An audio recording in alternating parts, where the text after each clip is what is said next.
আমরা যখন ছোট ছিলাম আমরা বাস দাদার সাথে এইটা যে প্রচুর মাছ ধরছি।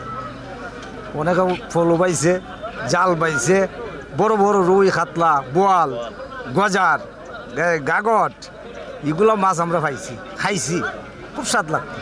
কিন্তু যখন ওই খাইতে এইদিকে নেওয়া হয়েছে, এর পরে কিন্তু আমরা মাছ মারছি।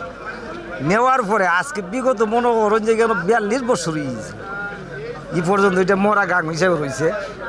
ইদানিং 30-35 বছর ধরিয়া এটা একবারে অস্তিত্ব আরা একবারে নষ্ট, যেটা বলা বাহুল্য।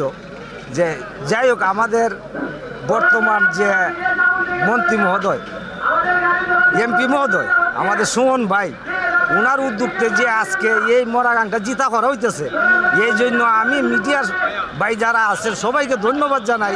এই যে উদ্যোগটা আমরা সুন্দরভাবে সাদরে গ্রহণ করতেছি, কারণ বিগত দিনে এখানে খুব অবস্থা খুব ভয়াবহ ছিল। কারণ আমি ডিসি স্কুলের স্টুডেন্ট ছিলাম, তো আসা যাওয়ার মধ্যে আমাদের অনেক সমস্যা হতো। কিন্তু বর্তমানে এটা পরিষ্কার করেন আমাদের জন্য অনেক ভালো।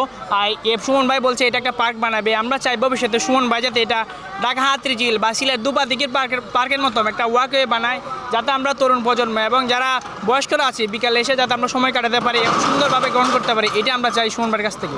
অ্যাকচুয়ালি এটা মনে করেন আজকের দিন না, এটা যুগ যুগ পড়তে চলতেছে, ধারাবাহিকভাবে চলতেছে। যেমন একটা ট্রেন্ড হয়ে গেছে, সবাই ফালাচ্ছে, কিন্তু এখনের পর থেকে আশা করি আমাদের মানুষরা এখানে ময়লা ফেলবে না। আমাদের এই যে নদীর যে প্রশস্তটা, উভয় দিকে কিন্তু অনেকগুলো জায়গা আছে। নির্বাচনী প্রতিশ্রুতি পূরণ করতে গিয়ে বিডি ক্লিনের 600 স্বেচ্ছাসেবী কর্মীদের নিয়ে মরা নদীর ময়লা পরিষ্কারের কাজে নেমেছেন সংসদ সদস্য ব্যারিস্টার সৈয়দ সাইদুল হক সুমন।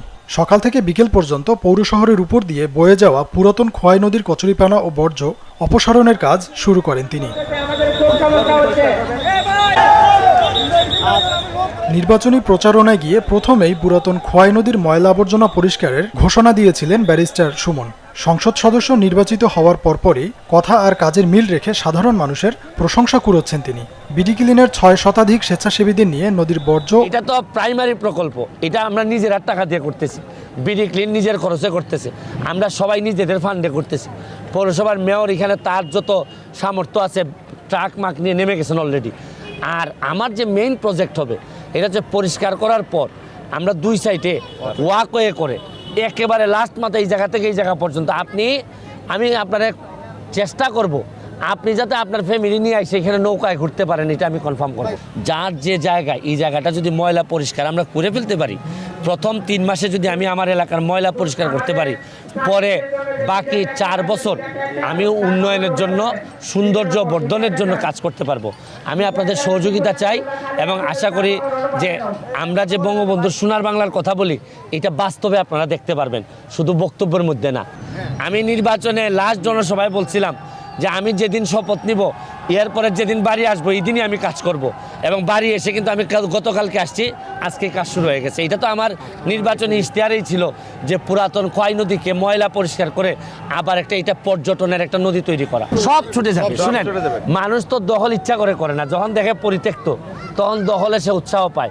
আর এখন যখন দেখবে ওপেন হয়ে গেছে, অটোমেটিক একটা লোক দখল করবে না। Thank you. যে ময়লা 40 বছর আমরা সরাইতে পারি নাই, এই ময়লা একদিনে সরে যাচ্ছে। এটাই হচ্ছে গিয়ে বড়। মানুষ যখন একত্রিত হয়, তখন এই সোনার বাংলা বানাইতে আর কেউ ঠেকাইতে পারবে না। আমি এই প্রক্রিয়া, ময়লা সরানোর প্রক্রিয়া দিয়ে শুরু করলাম। তারপরে প্রথম কিছুদিন তো যাবে আমার শুধু ময়লা সরাইতে, তারপর শুরু হবে সৌন্দর্য বর্ধনের কাজ এবং পরিপূর্ণ একটা মাধবপুর চুনারঘাটকে আমি একটা পর্যটন নগরীতে রূপান্তরিত করতে চাই। এইটার জন্য আপনাদের সবার সহযোগিতা চাই। Thank you.